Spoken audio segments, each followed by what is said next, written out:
Thank you, ladies. At our church in Charlotte, and those of you that are guests today, I pastored there for almost 10 years before coming to Gate City back in 2010. But at our church in Charlotte, we had a member who had a large plumbing business, and I was talking to him. This would have been back in the early 2000s, and just as part of conversation, I don't know, we got talking about toilets, as most conversations typically wind up. And I said, what do you think? At this point, they were newer, I guess. And I said, what do you think about these toilets that use a lot less water now? And he said, when they first came to market, they were pretty lousy. He said they would clog all the time, and they just didn't get the design right. He said, but they've come a long way. And then he went on to describe that he had recently been to a plumbing show. And at this plumbing show, trade show, they had anybody that's anybody in the plumbing world. So whether it's kitchen sinks or bathroom faucets, it's tubs, it's showers, it's anything connected to plumbing and fitting and all kinds of stuff. They're there demonstrating their new wares. And among all the various companies, you got all these different brands of toilets that are there and these new designs. And he said, everybody and their brother is there, and they're flushing golf balls. And so like somebody might have 4 or 5 golf balls, and somebody else has got, like a whole dozen golf balls. And, oh, look at this, and flush, a dozen golf balls. He said, but Kohler was there. And he said, and they had their toilet, and a guy is standing there, and he is unwrapping Big Macs and flushing them.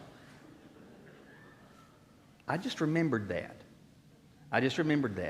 Every toilet in my house is a Kohler. Every toilet I think we've replaced here at the church now is a Kohler. Because, and Jim said this though, he said, everybody's flushing golf balls. When you flush a Big Mac, that's something. That's raising the bar. That's raising the bar. For those of you, this is your first Sunday here. We don't typically talk about toilets. You just got lucky today. But we've been working our way through a message that Jesus shared that we refer to as the Sermon on the Mount. It exists in Matthew 5, 6, and 7. And there is a theme in the Sermon on the Mount, and the theme is kingdom. And one of the things that we talked about last week is if you have a kingdom, you have to have a king. And the king has to be over something. The king has a domain, has subjects. And one of the benefits or one of the prerogatives of being king is that you get to establish what the norms are, what the rules are, what the boundaries are. And what Jesus is doing in the Sermon on the Mount is that he is communicating to people at that point in the first century. But everyone who has read this, whether it's in 21st century United States or it's in 18th century Mozambique, wherever it is that people are reading this, Jesus is communicating to those that he invites to be his follower and those that decide to follow Jesus, wherever it is that they are residing, wherever it is that they are living, to become a citizen of God's kingdom, following Jesus as your king. He takes the bar and he raises it. Now, any toilet can flush golf balls, but Kohler, it flushes Big Macs. The world has standards, has rules, has boundaries. Every culture has had those. But those that follow Jesus, he has taken the standard and he has raised it.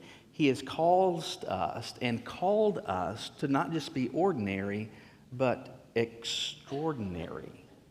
Not in just a particular aspect of life, but in so many different aspects of our lives, in particular the relationships that we have and how it is that we demonstrate love towards other people.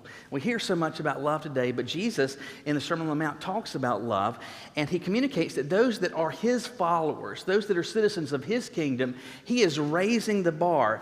And it is the case that he expects us to demonstrate love that is extraordinary. So why is that the case? Look with me in your Bibles today to Matthew chapter 5. Matthew chapter 5. And we're going to start reading with verse 43. Many of you are familiar with these words where Jesus says, "You have heard that it was said, 'Love your neighbor and hate your enemy.' But I tell you, love your enemies and pray for those who persecute you, so that you may be children of your Father in heaven. For he causes his sun to rise on the evil and the good, and sends rain on the righteous and the unrighteous. For if you love those who love you, what reward will you have? Don't even the tax collectors do the same? If you greet only your brothers and sisters, what are you doing out of the ordinary? Don't even the Gentiles do the same? Be perfect, therefore, as your heavenly Father is perfect. You see that word ordinary in verse 47? What are you doing that's out of the ordinary? What he has called us to do as his followers is that which is out of the ordinary, that is extraordinary. And specifically in this case, he's talking about the love that we demonstrate to others. And so why is it that our love as kingdom citizens, as followers of Jesus, is to be this way? Well, based on what he says, the first reason is this: by doing so, it demonstrates our family resemblance. When we operate with an extraordinary love, it demonstrates our family resemblance.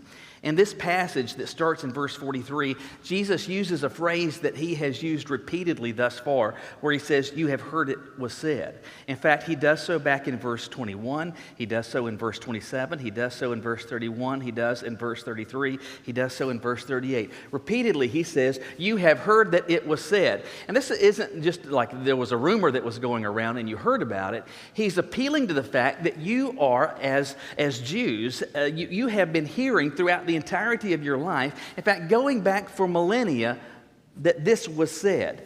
And where was it said? How was it said? Virtually everything that Jesus describes when he says, "You've heard it was said in the rules that God gave specifically through Moses. In fact, most of the things that Jesus appeals to show up as part of the Ten Commandments.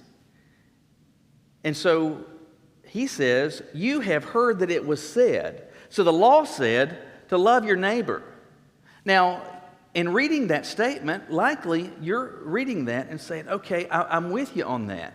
Familiar with that, been connected with up close or from a distance the Bible enough to know that God has said that we are to love our neighbor, and the Bible expands this notion of what exactly our neighbor is. And when they heard this statement, "Love your neighbor," many of them likely knew exactly where this statement came from, that it goes all the way back to Leviticus, and perhaps some of them could have even quoted chapter and verse where exactly this came from. But then as you're reading, continuing, it says, "Love your neighbor and hate your enemy." You're like, "Wait, I don't remember learning that verse in Bible school." All right, children, love your enemy and hate your neighbor. Love your neighbor and hate your enemy. I mean, nobody is saying, like Jesus said, you've heard it said, appealing to the Word of God, love your neighbor and hate your... Did God ever say that? The reality is no. Well, why is he saying you've heard it was said? Well, because in truth, this is what had become the practice, the norm for people.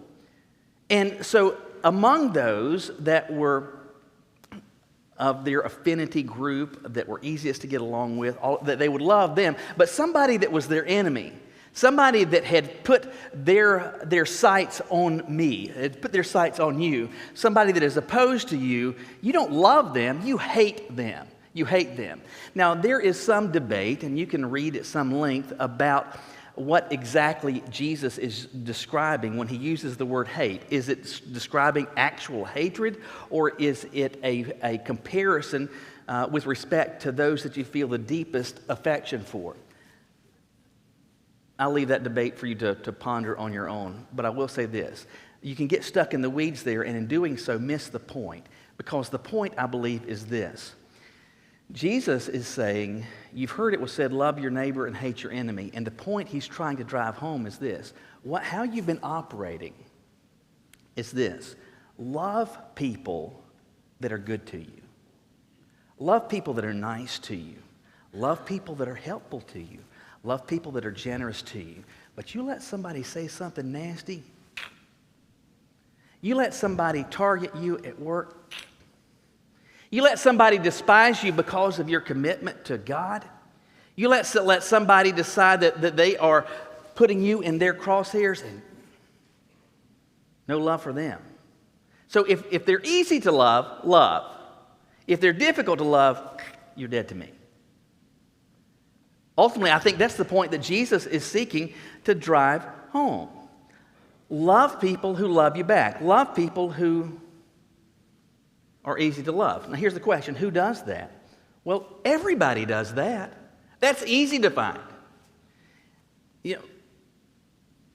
Throughout the scope of human history, that happens just almost automatically. Dogs are the same way. They love people that are nice to them. They'll bite people that are mean to them, right? 1-year-olds operate the same way. They're nice to people, well, they may bite you too, but they're nice to people that are nice to them. Instinctively, just human nature, at a very basic level, we are prone to be kind and loving and positive and gracious and generous and all these things to people that are that way towards us. That's the ordinary, but Jesus doesn't say, I want you to do the ordinary. He says, I'm raising the bar because I'm not calling you to be an American. I'm not calling you to be a citizen of a particular country. I'm calling you as a citizen of my kingdom to a higher standard. And he says, that's why I'm telling you, love your enemies. Love the people that are tough to love. Love the people that don't like you. Love the people that don't feel fondly towards you. Love the people that resent you. Love the people that are actively working, not for your benefit, but are actively working against you. And then he says, pray for those who persecute you. Now, it's easy to focus, and we could spend a lot of time talking about some of these various words, but there's a little word there that I want you to pay attention to, and it's the little word for. He says, I want you to pray for those who persecute you. It's interesting, Jesus doesn't say pray about them. Because we can pray about some people, can't we? God, break them in two, in Jesus' name. Lord, please destroy the enemy. Give them a special place in hell. We can pray about people, but Jesus doesn't say that. He says, I want you to pray for them. And the actual word that he uses conveys this idea. It conveys the idea of praying for, as in on their behalf. If you're doing something on behalf of, you are doing something for the good of. So Jesus says, it's not the people that are easy to love, but the people that are actively working against you. I want you to pray for their benefit, for their good. What? Are you kidding me? Why in the world would you do this? Jesus says the reason is so that you may be children of your Father in heaven. He's not teaching that you're able to experience a relationship with God based on what you do. He's communicating that this is how those that have God as their Father in heaven, those that are citizens of God's kingdom, those that are the followers of Jesus, this is how they operate. In short, he's saying very simply this, that you are, and this is not the only way, but you are very significantly demonstrating the one to whom you are connected when you are praying for those that don't like you, when you are praying for the betterment of those that are insulting you, that in some places of the world may be actively seeking to harm you. Pray for them. It is amazing to me, for us with 6 kids, we've got, our oldest is heading off to college, our youngest is heading off to kindergarten, and so if you're thinking about a plan, consider a different one. And so, but it's crazy. We've got 5 boys, we've got 1 girl, and it's insane just how different they are. It's just crazy. But there's also some commonalities that they have. And it's interesting. And those of you who are parents as well, and even, I guess, to the next level as grandparents, you try to, sometimes you intentionally do this, sometimes you accidentally do this, but you're paying attention to them, and you start seeing sometimes physical attributes or characteristics in your kids or your grandkids. You're like, oh, they've got my eyes. They've got your rear end. They've got your nose. They've got your hairline. So you see all of these family resemblances.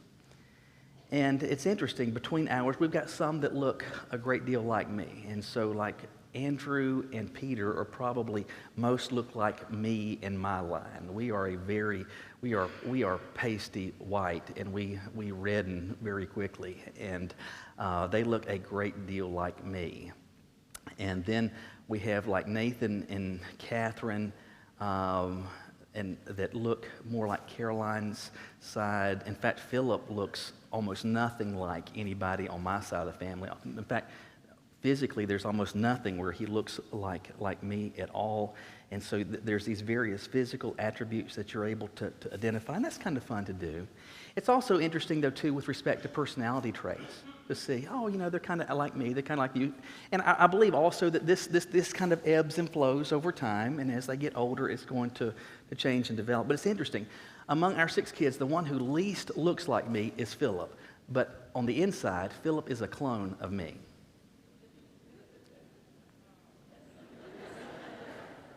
I see your enthusiasm.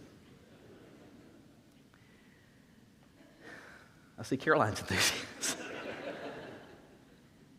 And he may not be like this, but like I wasn't like this when I was his age. But how he is now on the inside is like me right now. And the number of times that he will say something or do something, and you may hear somebody else, man, he is just like you. And typically it's when he says something obnoxious or he's annoying or doing something negative. Man, he is just like you. They see, it may not physically look like me, but man, they can see the resemblance when he's doing that. That's always the case in families. And it is the case also as followers of God when we are connected to him, when he is our Father. One of the greatest ways that we can demonstrate our connection to him is by praying for our enemies. Well, I don't know if God does that. Let me take you back to Calvary when Jesus was hanging on a cross. Not because he had done anything wrong, but because we had. And Jesus is hanging on a cross, actually dying for hours. Nails in his hands and feet. Being humiliated, mocked, spit at. People calling him all sorts of names, gambling for his clothes. Terrible stuff. And what does he say? He prays, Father, forgive them. He's praying for their good.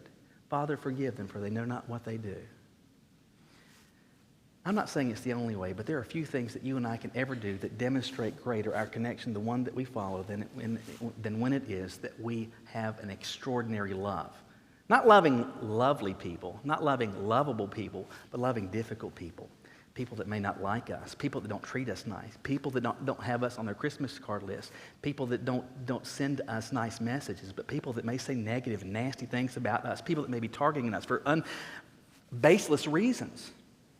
But when we do that, it demonstrates our family resemblance. There's another reason we ought to do this, and that's this.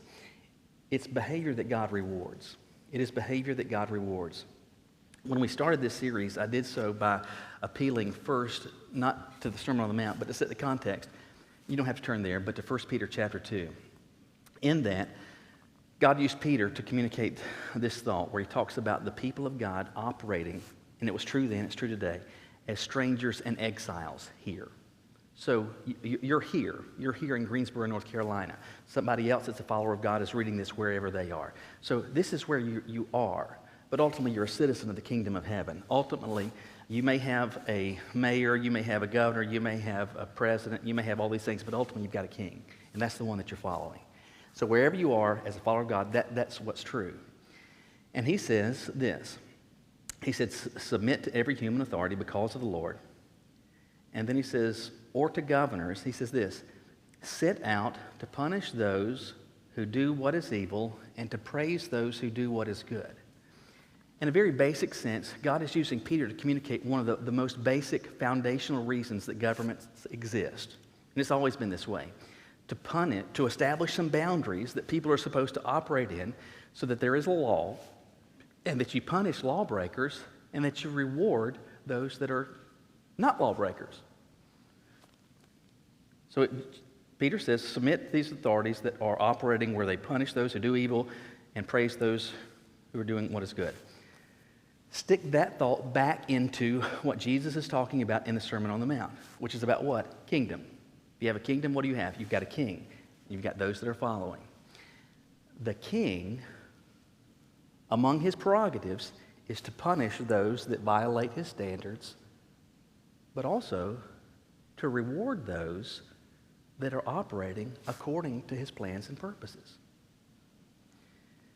And Jesus says, if you love those who love you, what reward will you have? You see that in verse 46? If you love those who love you, what reward is it that you're going to have? Because people that have no connection with God, people that are completely checked out with anything with respect to the one who made them, they don't care anything at all about God, but they're nice to people who are nice to them. They're lovely towards people that are lovely to them. They're gracious to people who are gracious to them, and they show mercy to those that show mercy to them. I mean, dogs do that. Infants do that. Dictators do that.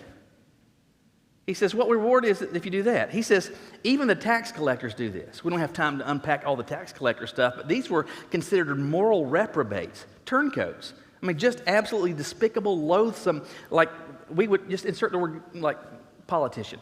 And so what reward is it that if you operate, even the politicians do this. I mean, just pick a moral reprobate. And so even bad, lousy people, they do this. So why do you think God would reward that? That's just operating in a plain old ordinary fashion. You know, with our 6 kids, we've had a lot of firsts. And we're still experiencing firsts. So if, for example, we're getting ready to experience the first send-off of a kid going off to college, we'll have the first wedding, first grandkid. So we're still experiencing, and we'll be experiencing first for a while. But as we are experiencing first, so too are our kids. And there's all sorts of firsts that kids have. There's a first birthday. There's a first tooth. There's, what else do you have? You got, there's all sorts of firsts. The first day of school, the first fight, first arrest. I mean, all sorts of firsts that that children experience. But one of the big firsts that we tend to celebrate, and I can remember this with each of our children, and likely you with yours, is when they took their first steps. Right? You remember that?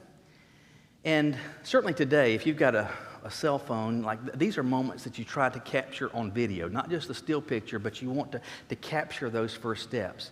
Now, because a baby comes into the world and they can't do anything, they can't even turn their head, but then they get to the point where they're a little more mobile and they're holding their head up on their own, and they start ooching, and then they start crawling. They crawl around for a while.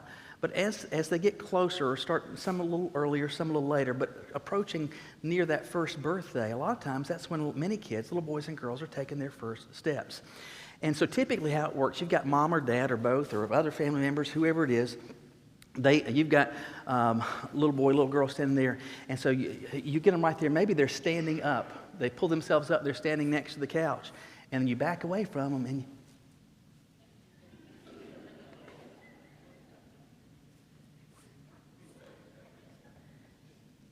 you stay kind of close. Then you say, come to mama, come to daddy. And they look at you like, who are you? But they look at you, and they may have a toothless grin, or they've got that one tooth, or whatever it is. And so they look at you, and they're smiling. And then many times what they do is they'll let go of that couch.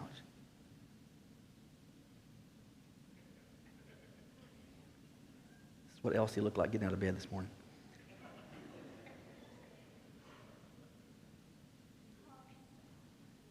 And they'll take that first step. And when they take that first step, what do? You act like they have just landed on the moon. Oh, yeah, you're such a big boy. You're such a big girl. And you celebrate.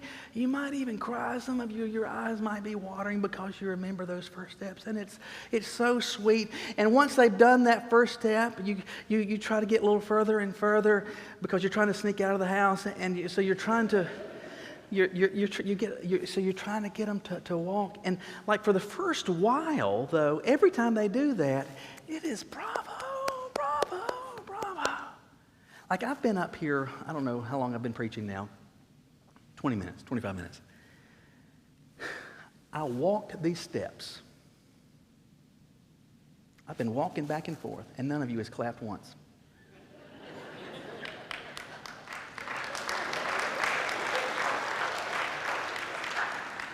It's too late. If you have to ask for it, it's not worth it.